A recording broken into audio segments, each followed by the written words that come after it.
जब तीनों दौड़ पड़ा तो तीनों एक प्रस्थान बिंदु पर पुनः कितने समय बाद मिलेंगे। यानी तीनों जब दौड़ना स्टार्ट किया इस पर तो चक्कर लगा रहा है, आपको कहता है कि पुनः इसी बिंदु पर कब मिलेंगे।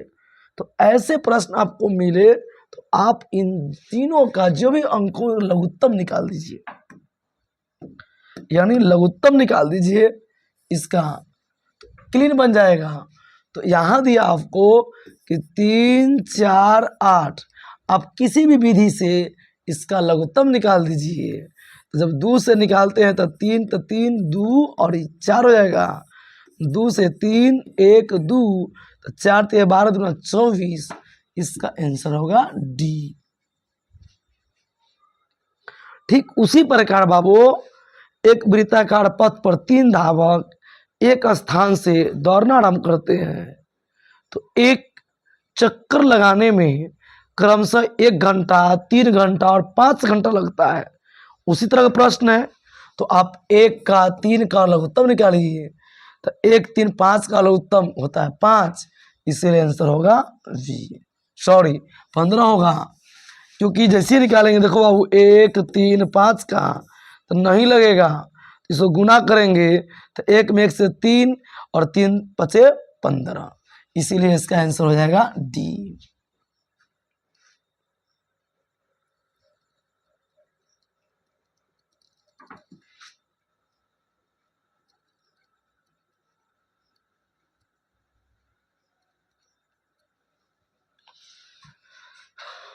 तीसरा प्रश्न सेम उसी प्रकार का है कि वृत्ताकार पथ है तो तुरंत बोले कि वृत्ताकार पथ पर 3 धावक हो या 5 धावक हो। यहाँ 2 4 6 है, इसका लघुत्तम निकालिए 2 4 6 का। 2 से 1 2 3, अब नहीं लगेगा 4 4 तिहाई 12, यानी यहाँ हो जाएगा इसका समय 12। अब देखिए यहां कहा कि यदि प्रथम 13 98 6 अभाज्य संख्याओं का योग n हो तो n हमेशा भाज्य हो। किससे भाज्य होगा? तो गौर कीजिए, इसके लिए आप क्या करें,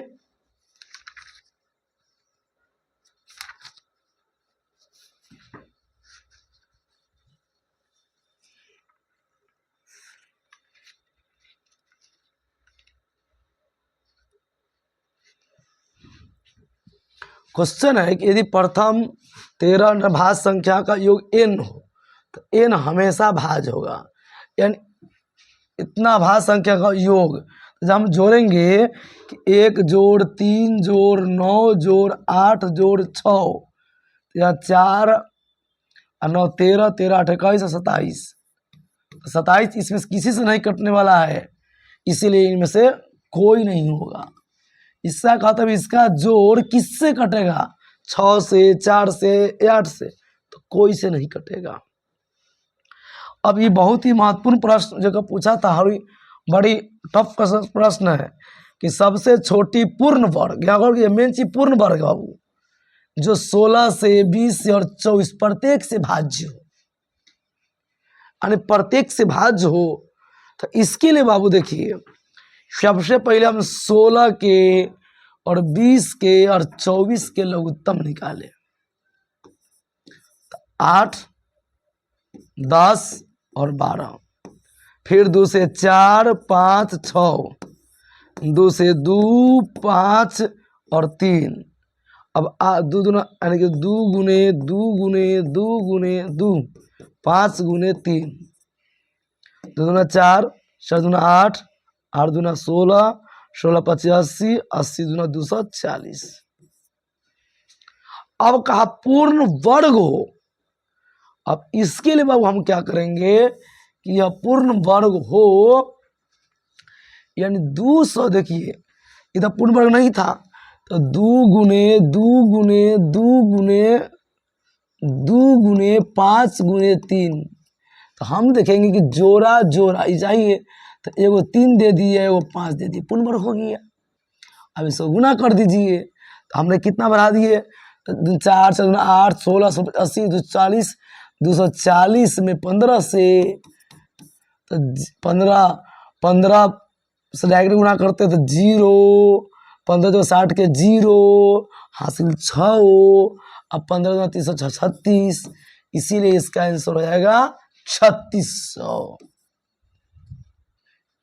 अब फिर कहा वो देखिए 18 में जो भी प्रश्न पूछे हैं वो काफी टॉप लेवल का प्रश्न पूछा है। 18 एग्जाम में जो भी प्रश्न पूछे गए हैं वो काफी टॉप लेवल का था, तो आप समझ गई। यानी पूर्ण मतलब पूरा प्रभाव निकल जाए। दो संख्याओं का लघुत्तम समावर्तक इनके महत्तम समावर्तक का 14 गुना है। गौर कीजिए, कहता है लघुत्तम समावर्तक है वो महत्तम का 14 गुना है। गौर की लघुत्तम है महत्तम का 14 गुना। तो मान जाइए कि मौसा x है, तो लसा हो जाएगा 14x, और दोनों का जोड़ यानी लसा और मौसा का जोड़ 600 है। यानी लसा और मौसा, तो जहां तक हमने माने कि मौसा है और ये लसा है, इस दोनों का है कितना, तो 600। तो 15x बराबर 600, 15 गुना में जाएगा भाग में, तो 600/15, x के माना गया कितना 4 और 0 40। इससे यह मालूम हुआ कि मौसा जो है x यानी कि 40 है, और लसा 14x यानी 14 गुने 40 56 560 है। अब एक संख्या दिया है तो दूसरी संख्या ज्ञात करना है। तो दूसरी संख्या होता है कि लसा गुने मौसा, तो लसा क्या आपका 560, मौसा था 40, अब बटे पहली संख्या तो 280। अब गौर कीजिए 0 से 0, 4 से 7 मरतबे, और 7 से कट गया 8, 0 80, यानी दूसरी संख्या जो होगा वो बाबू 80 होगा। कोई प्रॉब्लम? आइए अब तीसरी प्रश्न की ओर आते हैं, सॉरी 7वें प्रश्न की ओर मिटा देते हैं।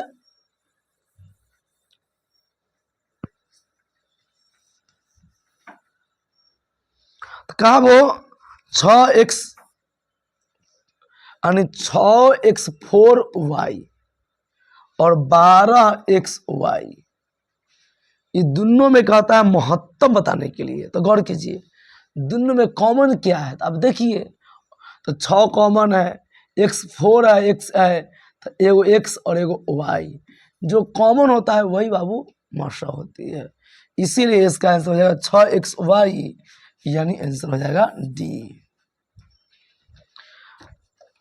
आपके जो बोर्ड एग्जाम 18 में पूछा गया प्रश्न काफी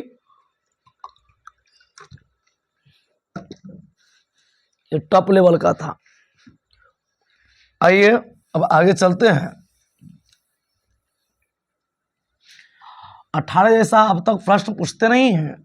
18 में जब प्रश्न पूछा गया तो बाबू तो बहुत ही बच्चे एग्जाम देके नाखुश थे कि प्रश्न काफी लेवल, और उसी तरह प्रश्न होना चाहिए था। जब से प्रश्न का लेवल डाउन हुआ है, बच्चों में शिक्षा के प्रति कोई जागरूकता नहीं है, इसीलिए बोर्ड को हमेशा टॉप लेवल का प्रश्न पूछना ही चाहिए था। लेकिन चलिए आइए 8 नंबर देखते हैं। का रूट 10 और रूट 15, तो गुणा कीजिए, तो 15 दाई 150, अभी नहीं है तो इसको हम देखेंगे कि इसको गुणनखंड कर दीजिए, या आसान ट्रिक तो देखिए बाबू, 10 गुने 15, तो 2 गुने 5 और 3 गुने 5, तो जोड़ा लग गया था 5, और यहाँ हो जाएगा 2 गुने 3, तो 5 रूट 6, 5 रूट 6 ये हुआ। 64 के वर्गमूल को 64 के घनमूल से भाग दे, तो 64 के वर्गमूल 8 होगा और 64 के घनमूल तो 4 होता है। अब भाग कीजिएगा वो 8 में 4 से तो 2 होगा।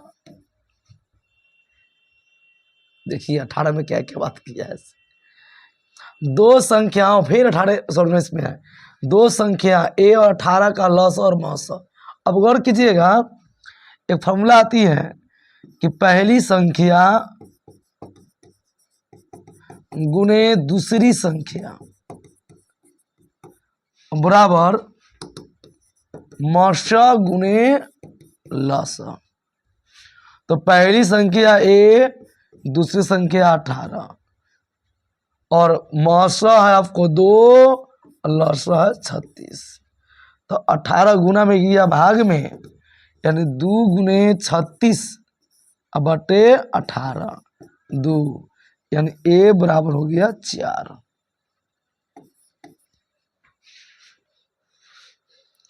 अब इस तरह जो 11वां प्रश्न है, इस पर हर हाल में एक प्रश्न अब पूछता ही पूछता है बोर्ड में लगातार देखा गया है कि इस तरह के प्रश्न अब हर हाल में, हर साल एक न एक प्रश्न आते ही रहते हैं। तो देखिए क्या गौर कीजिएगा कि 5, 15 और 20 का लॉस मतलब लघुत्तम और महत्तम मतलब मोक्ष का अनुपात। तो आप लघुत्तम किसी भी तरीके से निकाल लीजिए। तो 5, 15, 20, तो 5 से 1, 3, 4 गुना कर दीजिए। तो 5 तिहाई 15, 15 चौका 60, यानी लस हो गया 60। और जिससे भाग लगता है वो मौसा होता है। तो भाग कैसे लगा? 5 से, तो मौसा हो गया 5। अब अनुपात निकाल दीजिए। तो अनुपात में ध्यान देना बाबू, पहले क्या कहा है? लस, तो लस को ऊपर रखिए तो 60। तब क्या कहा? मौस नीचे आने दीजिए। 5 से कट गया 12 मरतबे, यानी 12 बटे 1, यानी 12 अनुपात 1 होगा इसका आंसर। कहाँ है? तो डी है, इसीलिए इसका आंसर हो जाएगा डी। कोई प्रॉब्लम? आइए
आइए का सबसे छोटी अभाज्य और सबसे छोटी भाज्य।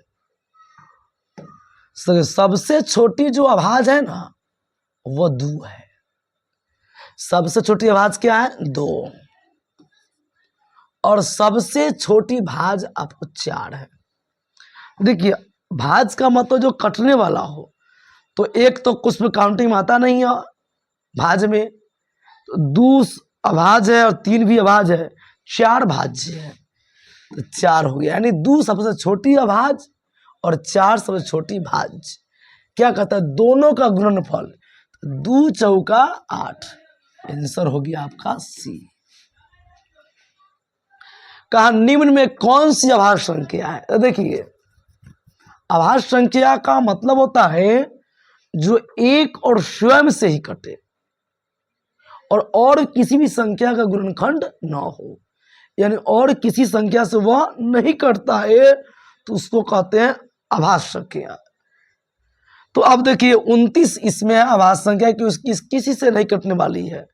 25 कट जाएगी, 16 कट जाएगी, 15 कट जाएगा, क्योंकि 25 5 से, 16 4 से और 15 5 से, यानी किसी से नहीं कटे।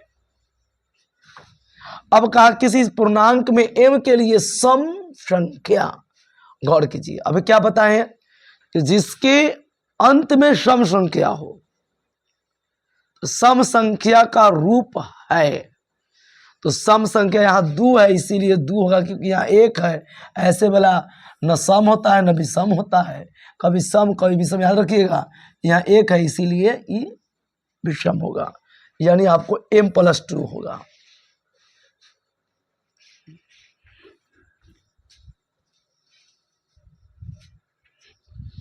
अब रहा बाबू कि निम्नलिखित में कौन आभास संख्या, पुनः देखिए, तो 15 नहीं होगा क्योंकि 3 से कट जाएगी।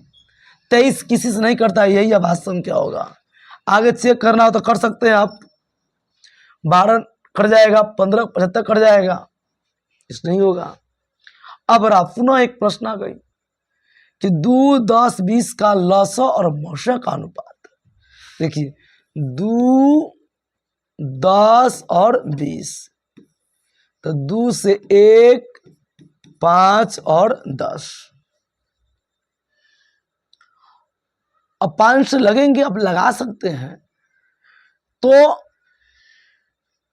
5 से लगाइएगा तो 5 से 1 और ये 2 रहेगा, यानी 10 दूना 20, यानी 2 गुने 5 गुने 2, तो यहाँ हो जाएगा कितना, 2 5 10 और 10 दूना 20, यानी लसा इसका हो गया 20। और मस गौर कीजिए, ये तीनों किससे कटा था, तो 2 से, तो 2 होगा। अब अनुपात निकालना है, तो बाबू अनुपात देखिए, पहले क्या कहा, लसा, लसा आपका 20 है, तब क्या है मस, तो 2 से 10 मरतबे, तो 10/1, यानी 10:1। आपका आंसर होगा बी।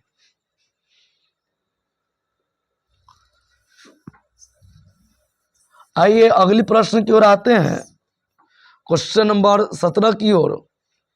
यानी 13 और 117 का मौसा दे रखा है, तो हम 65 और, यानी 65 को भाग किए 5 से 13 और 13 से 1, 117 को तो 3 से 3 9, 3 से 13 और 13 से 1।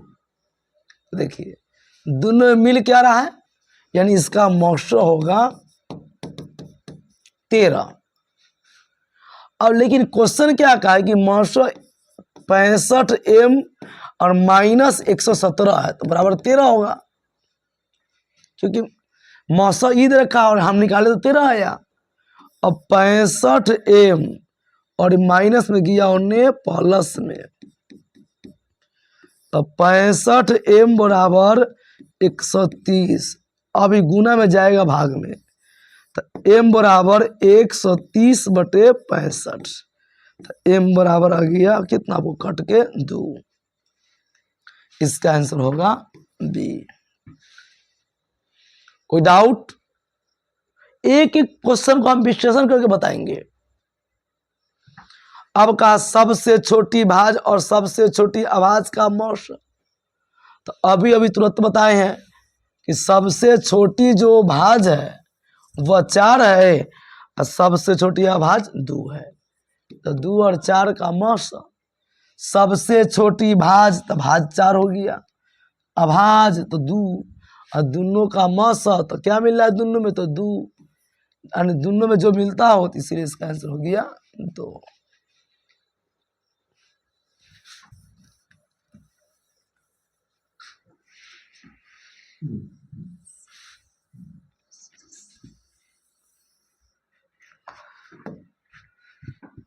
आइए 19 को देखते हैं। 18 तक हमने पढ़ ली है।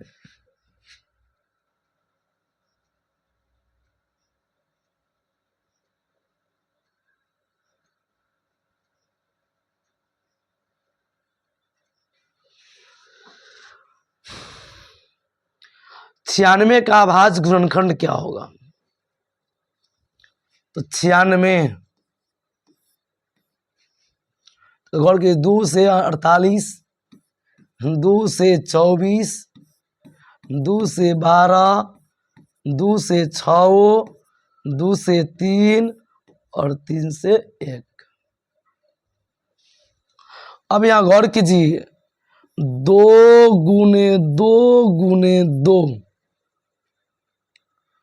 गुने यानी 1 2 3 4 5 2 गुने 2 गुने 3 तो 2 के पावर 5 गुने 3, 2 के पावर 5 गुने 3 कौन है? 2 के पावर 5, 2 के पावर 5 गुने 3 यानी इसका हो गया C। फिर वही प्रश्न के लसा और मसा का अनुपात। तो आइए देखते हैं प्रश्न को। 6 8 22 तो 2 से हो गया 3 4 11 इसका मौसा होगा 2, क्योंकि पहली बार सिर्फ 2 से कट रहा है सब, यानी 2 से तीनों कट जा रहा और कोई नहीं कट पाता रहा। अब यहाँ 3 दूना 6 और 6 चौका 24, 24 में 11 से 264 यानी लसा हो जाएगा 264। गुना कर दिया बाबू। अनुपात की बात है तो पहले लसा है तो लसा 264 और मसा 2 तो 2 से कट गया 1 3 2 यानी 132/1 तो 132 अनुपात 1। आपका आंसर हो गया ए। अब कहा एक 5005 के कितने अभाज्य गुणनखंड है? तो आइए के 5005 तो पहले तो 5 से 1 0 1 लगा, अब 7 से लगेगा 1 और 3 गया तो आपको 4 और 2 तो 3, अब 13 से लगेगा 11 से 11 से लगेगा 1 और 13 मरतबे, 13 से 1 मरतबे तो 1 2 3 4 और अभाज्य गुणनखंड क्या हुआ? 4 होगा इसका। 4 भाग करना पड़ा।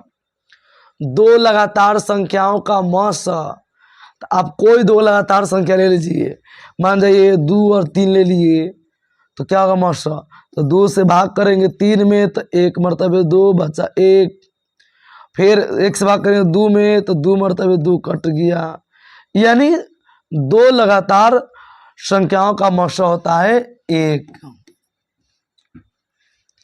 अब यहाँ का 2 अभाज्य संख्याओं का मौसा भी होता है 1 और लसा होता है गुणनफल।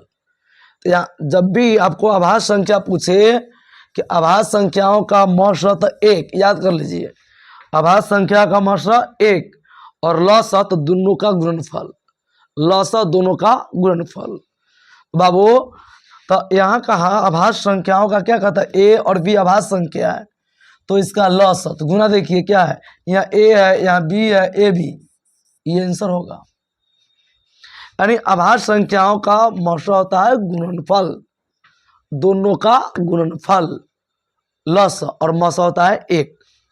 2 परिमेय संख्याओं के बीच अधिकतम कितनी परिमेय संख्या होती है? तो याद कर लीजिए कि 2 परिमेय संख्या के बीच अनंत परिमेय संख्या होती है, अनंत इसका आंसर होगा। अब कहा निम्नलिखित में कौन अभाज्य संख्या है? तो 27 9 से कट जाएगा, ये नहीं होगा। 35 5 से कट जाएगी, 13 कोशिश नहीं कटेगा, 13 अभाज्य संख्या है। 13 क्या है? अभाज्य संख्या है। तो अगली प्रश्न 26 नंबर है कि अभाज्य संख्याओं का मौसा। देखिए अभाज्य संख्या मतलब अभाज्य संख्या का मौसा हमेशा 1 होता है, अभाज्य संख्या का मौसा हमेशा 1 होता है। याद रखिएगा, यह याद करने की चीज है कि अभाज्य संख्या का मौसा 1 होता है। अब कहा 2 संख्याओं का गुणनफल 21 60 है, दो संख्याओं का एक ही 60 है एवं उनका मौसम 19 है तो उसका लसक क्या होगा। देखिए दो संख्याओं का यानी कि लसा होता है आपको कि लसा बराबर संख्याओं का गुणनफल बटे मौसा। संख्याओं का गुणनफल इतना है बटे क्या है मौसा 19। 19 से भाग कर दीजिए तो 19 से भाग करेंगे 21 66 में एक मरतबे 19 बचा 2 6 एक मरतबे 19 बचा 7 6 4 मरतबे यानी 114 होगा। अब रहा वो कि आपको ए दिया और बी दिया, इसका मौसा पूछता है, सॉरी लसा। तो लसा में गौर करना वो कि जब भी लसा में क्या होता है, अगर गुणनखंड दिया हो सबसे बड़ा, मिलने में सबसे बड़ा और न मिलता है इससे भी, तो 2 के पावर 3 और 2 के पावर 4, तो 2 के पावर 4 लेंगे। मिलने में रहा 5 तो एगो ले लिए। न मिल रहा है 3 तो 3 लिख दिए, न मिल रहा है 7 तो 7 लिख दिए। अब गुना कर दीजिए, मतलब मिलता है वो भी और न मिलता है वो भी। तो 2 के पावर 4 का मतलब 16, 15 7 105। अब 16 5 80 के 0 हासिल 8, 16 में 0 तो 0 तो 8 हो गया, 16 कम 16 यानी 16 80। अब रहा देखिए यदि m धनात्मक पूर्णांक है तो विषम, क्या कहा विषम, पहले बता चुके आपको। विषम के लिए जोड़ के बाद विषम देखिए, जोड़ के बाद विषम देखिए। यहाँ 2 है तो सम है, 4 है तो सम है, 1 यहाँ विषम है ना, तो बिल्कुल सी होगा। यानी जब विषम पूछेगा तो आप देखिए कि जोड़ के बाद किसमें विषम संख्या है। विषम मतलब 1 3 5। अब यहाँ कहा कि संख्या 2.1312, मतलब कोई नियम ही नहीं पढ़ पॉइंट का। देख रहे 1 3 है, 1 1 3, फिर 1 1 1 3, 1 1 1 1 3 डॉट डॉट। जब भी डॉट डॉट के रूप में आवे आप उसको अपरिमेय संख्या कहिए। 31 नंबर है, निम्नलिखित में कौन अभाज्य संख्या है। तो 91 नहीं होगा, 7 से कट जाएगी। 213 नहीं होगा, 41 होगा। अभाज्य संख्या होगा 41। तो इस तरह से हम लोग 31 नंबर प्रश्न देख ले, आगे आते हैं।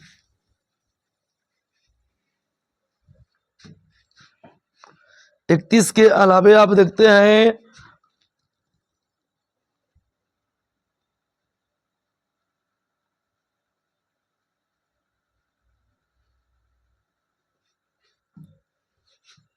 बत्तीस नंबर, तो 144 के अभाज्य गुणनखंड में 2 का घातांक। तो 144 का गुणनखंड कीजिए और देखिए कि 2 कै बार आ रहा है। तो 7 72, 2 से 36, 2 से 18, 2 से 9, 3 से 3, 3 से 1, 1 2 3 4, यानी 2 के पावर हो जाएगा 4। किसी धनात्मक पूर्णांक ए और बी, मतलब ए और बी मौसा गुने लसा, गौर कीजिएगा यहाँ का ए और बी का मौसा और ए बी का लसा, यानी मौसा गुने लसा, तो पहली संख्या गुने दूसरी संख्या। तो ए भी संख्या हुआ, ए भी संख्या हुआ, तो ए गुने बी कहाँ है, आपका सी आंसर होगा। यानी लसा गुने मसा बराबर पहली संख्या गुने दूसरी संख्या। यदि P और Q अभाज्य संख्या है तो मौसा, अभाज्य संख्या का मौसा 1 होता है, अभाज्य संख्या का मौसा 1 होता है। अब रहा 64 के अभाज्य गुणनखंड में 2 का घात।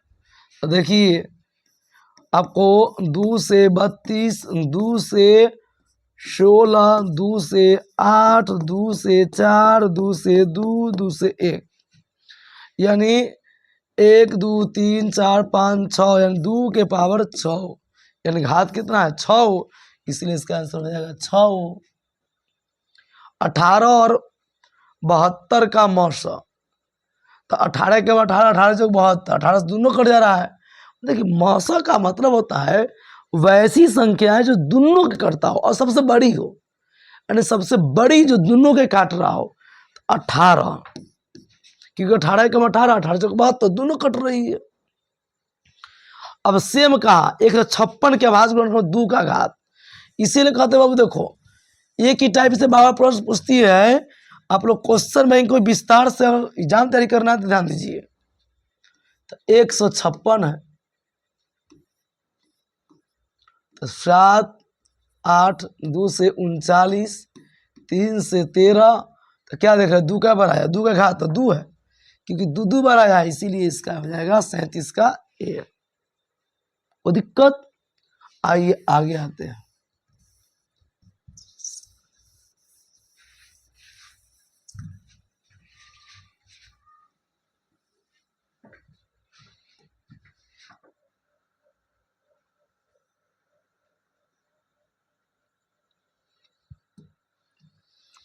अड़तीस प्रश्न था, धन पूर्णांक ए और बी के लिए, तो गौर कीजिए यहाँ मौसा गुने लसा बराबर ए बी, यानी इसका बराबर 1 हो जाएगा। बराबर क्या होगा 1,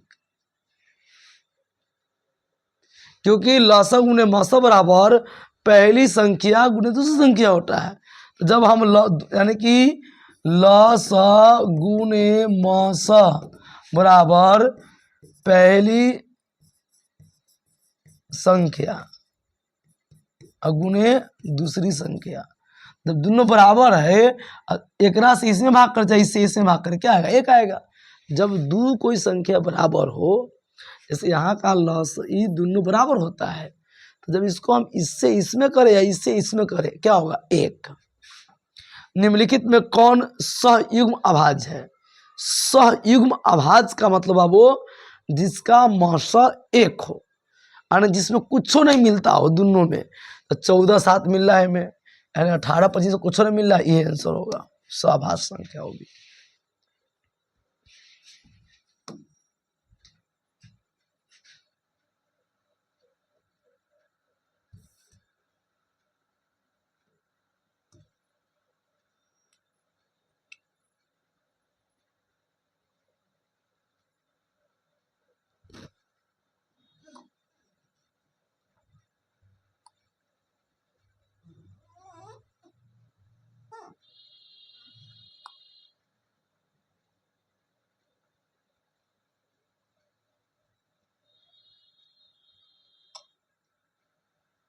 आइए 40 नंबर कहता है निम्नलिखित में कौन यौगिक संख्या है? यौगिक का मतलब होता है भाज्य संख्या। तो यौगिक इसमें कौन भाज्य संख्या जो किसी से कट रहा हो, तो 21 है। नहीं तो कौन अभाज्य है? तो अब तक 33 नहीं है, 39 नहीं है, 38 नहीं है, 31 है, जिसका 2 गुणनखंड या किसी से नहीं कटता हो। अब रहा 2 संख्याओं का मौसा और लौसा दिया है, तो उनकी एक संख्या, तो गौर कीजिए 54 है। तो हम पढ़ क्या हैं कि मौसा गुने लौसा यानी 27 गुने 162 बराबर 54 गुने दूसरी संख्या यानी बी। देखिए आपको कि लौसा गुने मौसा बराबर पहली संख्या गुने दूसरी संख्या होती है। तो 27 से कट गया 2 मरतबा, 2 से कट गया 8, 81 मरतबे, यानी 81 बराबर बी। बी का मान हो जाएगा डी। अब रहा 12, 15, 21 का मौसा। तो देखिए एक तो है कि तीनों में क्या मिल रहा है, तो 3, और नहीं तो न कीजिए 12, 2 से 6, 2 से 3, 3 से 1, 15 है, 3 से 5, 5 से 1, 21, 7 से 3, 3 से 1। अब तीनों में देखिए यहाँ भी 3, यहाँ भी 3 और यहाँ भी 3, यानी इसका मौसा हो जाएगा बी। अब कहा दो संख्याओं के गुणनफल दिया है और मौसा भी दिया है। दो संख्याओं का गुणनफल दे दिया बाबू और मौसा भी दिया, तो कहा लौसा ज्ञात कीजिए। तो देखिए दो संख्याओं के गुणनफल बराबर लौसा गुने मौसा, यानी संख्याओं के गुणनफल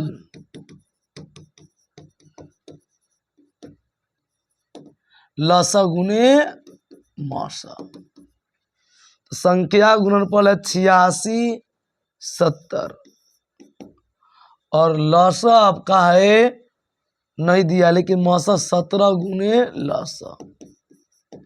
अभी गुना में जाएगा भाग में, तो 86 70 बटे 17। अब इसको भाग कीजिए, तो 17 से जैसी भाग करेगा 86 70 में 5 मरतबे आपका 85, 1 बचा 7, 1 मरतबे 17 कट गए, 0 तो 0, यानी 510 डी आंसर हुआ। अब फिर पूछ दिया कि 192 के अभाज्य गुणनखंड में 2 का घात, 192 के अभाज्य गुणनखंड में 2 का घात, गौर कीजिए। जैसे 192 गुणनखंड कीजिए तो 2 से 9 6, 2 से 48, 2 से 24, 12 6 3 1। अब आपको देखना है कि यह 2 से कट रहा हो। सर 2 कै गो है, तो 1 2 3 4 5 6, तो 2 का घात होगा 6, सी नंबर। यदि Q एक धनात्मक पूर्णांक है तो कौन धनात्मक विषम है? तो आप क्या बोले हैं? विषम नहीं है, सॉरी, तो विषम नहीं है तो सम होगा। तो इकलौता है यही, इसके अंत में 4 है, क्योंकि यहाँ 1 तो विषम है, 3 तो विषम, 7 तो विषम, इसीलिए हो जाएगा बी नंबर इसका आंसर होगा।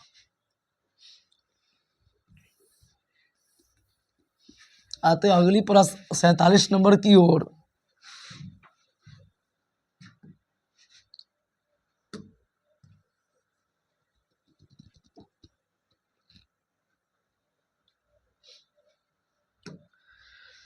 दो लगातार सम संख्या का मौसा, 2 लगातार सम संख्या, तो देखिए 2 और 4, एक मौसा क्या होगा? तो 2 से भाग के 4 में, तो 2 मरतबे 4, क्या है 2, यानी 2 लगातार सम संख्या कोई ले लीजिए उसका मौसा होगा 2। 2 लगातार सम संख्या आप कोई ले लीजिए उसका मौसा होगा 2।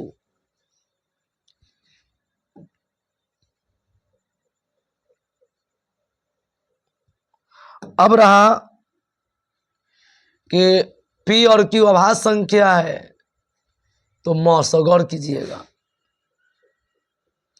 तो P क्यूड और P स्क्वायर Q दोनों में क्या मिल रहा है? तो P स्क्वायर Q, देखिए जो कॉमन होता है ना वही होता है उसका मौसा।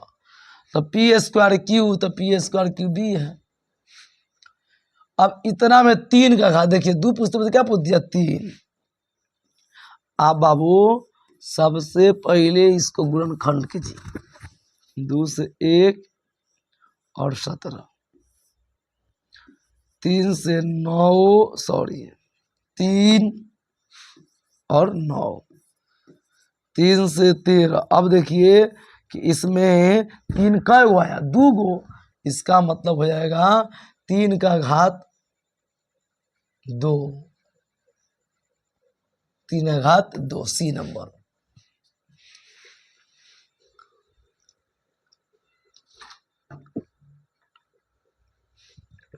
अब 50 नंबर आ, ए का मान दिया, बी का मान दिया, सी का मान दिया और ए बी सी का पूछता है एलसीएम दिया, तो एन का मान क्या है? अब गौर कीजिए बाबू, इसको एलसीएम, तो आपको यहाँ ई गौर करना है कि हम क्या बोले कि एलसीएम में बड़ी वाला संख्या लेते हैं। तो यहाँ 2 के पावर क्यूब तो ले लिया, यहाँ 3, यहाँ तो स्क्वायर लिया गया, इसका मतलब यहाँ पर n है, यहाँ 2 रहा होगा क्योंकि लिया क्या गया है 2, इसलिए इसका आंसर होगा 2। गौर कर देखिए कि लॉसा में बड़े लेते हैं तो ये क्या कहा कि इससे जो मिलता है से भी या न मिलता है से भी, लॉसा का नियम है। तो यहाँ देख रहे हैं 2 पावर क्यूब, तो क्यू ले लिया, 3 तो छोट नहीं लेंगे क्योंकि लिया है स्क्वायर तो बड़का लेगा ना, तो यहाँ स्क्वायर होगा।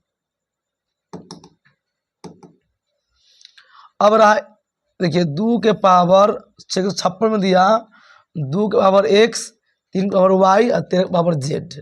तो x y z का वैल्यू देखिए,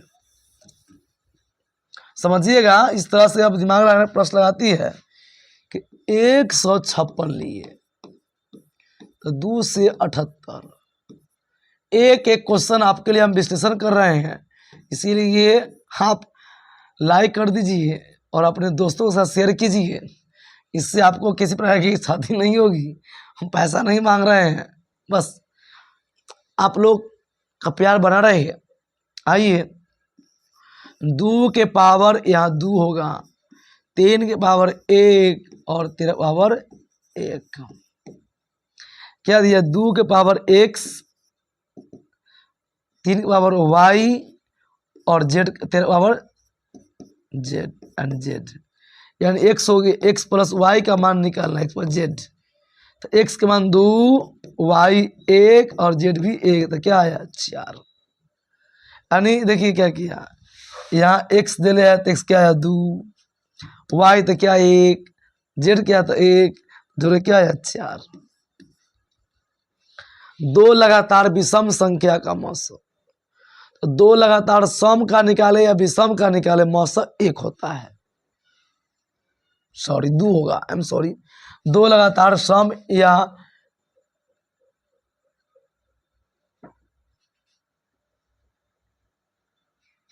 ओके तो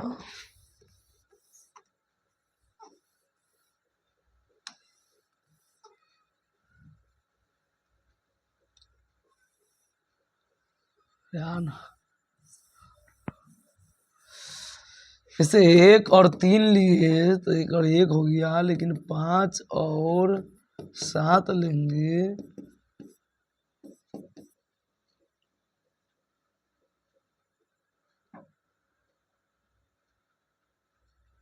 ओ 1 होता है, आई एम सॉरी। 2 लगातार विषम संख्याओं का मौसा 1 होता है, याद रखना। वो 2 लगातार विषम संख्या का मौसा क्या होता है 1। जैसे गौर कीजिए, हम कोई 2 संख्या ले लिए जो विषम हो, तो मान लीजिए 5 और 7 ले लिए, तो 5 से 7 में 1 मरतबे 5 बचा 2, 2 से 5 में 2 मरतबे 4 बचा 1, 1 से 2 में 2 मरतबे 2 कट गई, यानी मौसा क्या आया 1। अब गौर कीजिए p बटे 2 के पावर n 5 के पावर n के रूप में इतना को लिखिए, तो गौर कीजिए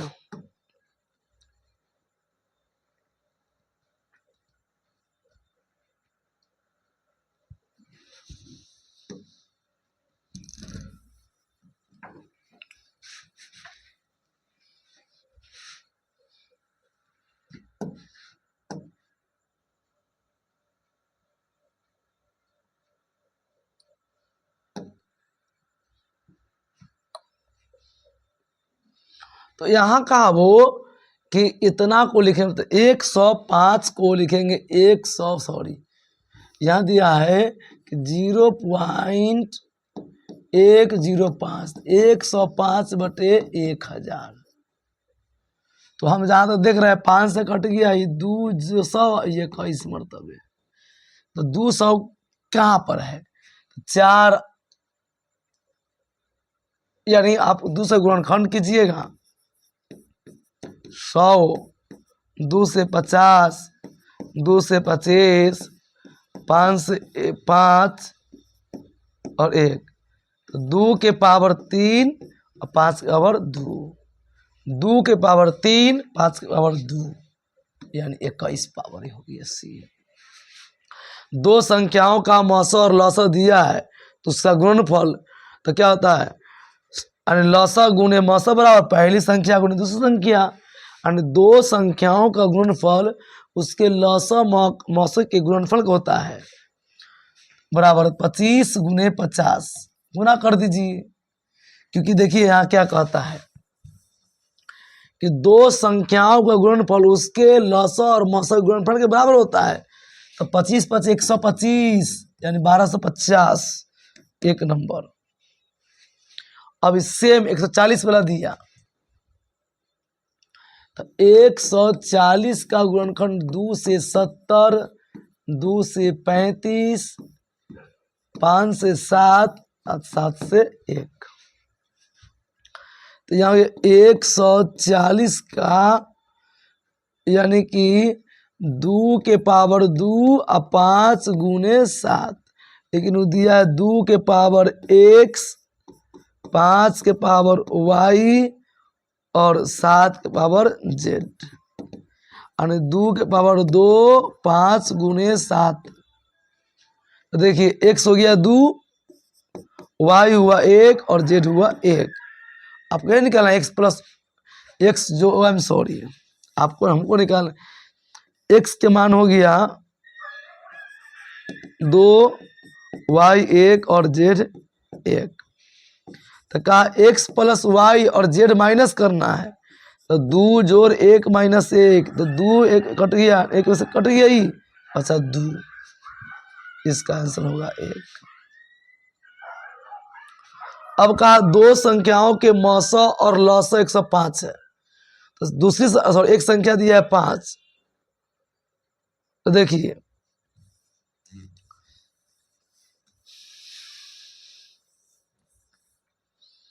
कि मौसा गुने लसा बराबर पहली संख्या गुने दूसरी संख्या। तो 15 गुने 105 बराबर 5 गुने 20, तो 5 से 3 मरतबे यानी कि 3 गुने 105, तो 315 होगा।